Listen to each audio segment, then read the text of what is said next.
কথাগুলো আগে মনোযোগ সহকারে শুনে নেন, তারপরে বিস্তারিত আমি বলতেছি।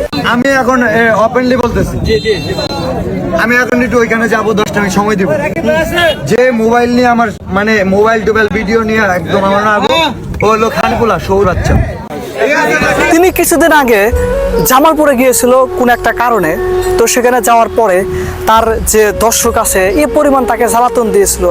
আসলে মূলত সেই জ্বালাতন থেকে রক্ষা করার জন্য তিনি একটা ওপেন চ্যালেঞ্জ দিয়েছিল। সেই চ্যালেঞ্জটা ছিল এরকম যে আমি 10 মিনিটের জন্য এই জায়গায় যাব, এখানে কেউ আসতে পারবে না। তারপরে সে একটা মুখ দিয়ে গালি দিয়েছিল আর কি। তো এই যে একটা গালি দিয়েছিল, সে যে একটা মানুষ, সে যে একটা মানবতার মানুষ হিসেবে বর্তমানে কাজ করতেছে, তার এই যে কাজগুলা কিন্তু মানে ওরকম ভেসে আসবে না। তিনি যে একটা ভুল করছে, একটা গালি দিছে, এটার জন্য সবাই তাকে ভুল বুঝবে, এমনকি অনেকে বলতেছে তাকে বয়কট করব। আরে ভাই, বয়কট করা কি এত সহজ?